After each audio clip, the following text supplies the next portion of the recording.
جب آپ سے کچھ ایسے لوگ ملتے ہیں جو کہ خود ڈفرینٹ چیلنجز کا شکار ہوتے ہیں, اچھا ان کے تکلیف کا شکار ہوتے ہیں, تکلیف کا شکار کوئی فیملی ممبر جی پیشنٹ ہے جو کہ علاج کے لیے آمادہ نہیں ہے, بظاہر وہ ایک ڈسفنکشنل زندگی پر جا رہا ہے, نشوں میں مبتلا ہے, اس کے رویے ٹھیک نہیں ہے, وہ فزیکل یا وربل ابیوز کرتا ہے, بالکل, وہ راتوں کو جاگتا ہے, وہ دوستوں کے ساتھ ایسی پارٹیز میں جا رہا ہے جو اچھے لوگ نہیں ہے, وہ سوچے سمجھے بغیر پیسے خرچ کر رہا ہے, ضرورت بھی نہیں ہے اور ایسی خریداری کر رہا ہے, وہ بہت تیز ریش ڈرائیونگ کرتا ہے, وہ اپنی صحت کا خیال نہیں رکھتا, وہ کھانے پینے میں بہت زیادہ ایسے کھانوں کو شامل کر رہا ہے جو اچھے نہیں ہے, جنک فوڈ بہت زیادہ ہے, وہ کال کرتا ہے اور آرڈر ہی ڈیلیور کراتا ہے, گھر کے کھانے صحت مند کھانے اسے اچھے ہی نہیں لگتے, مزہ نہیں دیتے. جی جی جی جی جی. اچھا وہ ان لوگوں کو گھر میں انوائٹ کرتا ہے جو کہ مشکوک عادات والے ہیں, وہ نارمل سے ہٹی ہوئی باتیں کرتا ہے, وہ رسکی بیہیویئرز رکھتا ہے, وہ بہت انٹیلیجنٹ ہے اور کنونس کرنے کی بہت اچھی صلاحیت رکھتا ہے. آپ بات کرتے ہیں تو وہ آپ کو قائل کر لیتا ہے کہ جو وہ کہہ رہا ہے وہ ٹھیک ہے, جو وہ کر رہا ہے وہ ٹھیک ہے. اچھا ایسے میں آپ ہو جاتے ہیں بے بس, اور اس بے بسی میں جیسے بندہ بوکھلا سا جاتا ہے, جیسے گھبرا سا جاتا ہے, اس وقت ذہن میں ہی نہیں آتا کہ اس کا کوئی حل بھی ہوگا, کیونکہ اتنے پاورفل انسان کے ساتھ جو کہ اچھا جو گھر کا سربراہ بھی اگر ہے, جو ارننگ سورس رکھتا ہے, جس کے ذریعے آپ کا گھر کا سسٹم چل رہا ہے, اگر اس کی ہی عادتیں ایسی ہیں تو آپ تو بہت ہی پریشان ہو جاتے ہیں کہ یار یہی گھر چلا رہا ہے, یہی کما کے لا رہا ہے, تو اس کی یہ زندگی کو ہم خراب ہوتے ہوئے بھی دیکھ رہے ہیں اور ہماری یہ بات بھی نہیں سنتا, تو کیا کریں.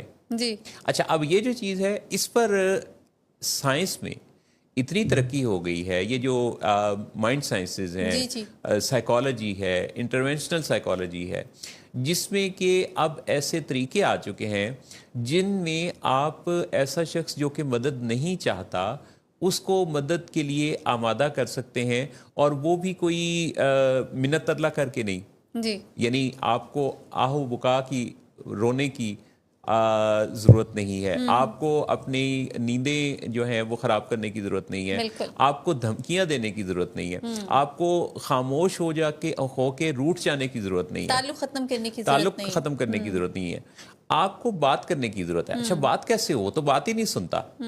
تو پھر کام آئے گی موٹیویشنل انٹرویوئنگ, بات سیکھنے کی ضرورت ہے. اور یہ جو بات ہے یہ سوالات ہیں, یعنی ایسے سوالات جس کے اندر آپ کیا, کیوں, کب, کیسے, کہاں کے ایسے سوالات جس سے کہ وہ پرووک نہ ہو, جس سے وہ مشتعل نہ ہو جائے, اور اسے خوش نہ کیا جائے, جس پہ اس کی توہین نہ ہو. کیونکہ اگر آپ کسی پر سوال اٹھائیں گے اور ساتھ آپ کا انداز سرکیسٹک ہوگا, طنزیہ ہوگا, توہین آمیز ہوگا, تو وہ چڑ جائے گا, وہ پرووک ہو جائے گا. سو سوال بھی اس طرح سے کرنا, وہ سوال کیسے کیا جائے, وہ موٹیویشنل انٹرویوئنگ کیا ہے جس کے ذریعے ایسے مؤثر اور نتیجہ خیز سوال کسی سے کیے جا سکتے ہیں کہ جس میں اس کی عزت بھی رہتی ہے اور آپ کی طرف سے فکر کا اظہار بھی ہوتا ہے اور موٹیویٹ بھی وہ ہو جاتا ہے اور اس کی سوچوں کا رخ اس اصل مسئلے کی طرف آتا ہے. یہ ہے وہ آرٹ جو کہ ہمیں سائیکالوجی سکھاتی ہے. سو اگر آپ سیکھنا چاہتے ہیں موٹیویشنل انٹرویوئنگ تو پہلا کام تو یہ کریں کہ آپ ابھی اس بارے میں سرچ کرنا شروع کر دیں. دوسری بات یہ ہے کہ اگر آپ کو لگتا ہے کہ مسئلہ زیادہ ہے اور آپ اکیلے اس کو سیکھ کر سمجھ کر اتنا ابھی سٹریس اتنا زیادہ ہے کہ خود سے مینیج نہیں کر پا رہے, تو اس کے لیے آپ سوشل ہیلپ بھی لے سکتے ہیں, اور پروفیشنل ہیلپ اس میں بڑی اہم مدد دے گی, کیونکہ پروفیشنل ہیلپ میں ایک سٹرکچر ہے جس سٹرکچر کے تحت آپ کو مختلف سیشنز کے اندر پروفیشنل سے یہ مدد مل سکتی ہے جو آپ کو سکھا سکتے ہیں کہ ایسے مسئلے کا پھر حل کیا ہے. تو مسئلے کا حل موجود ہے. بعض اوقات ہم نے رائٹ ڈائریکشن پہ کوشش نہیں کی ہوتی, جس وجہ سے ہمیں یہ لگ رہا ہوتا ہے کہ مسئلے کا حل موجود نہیں ہے.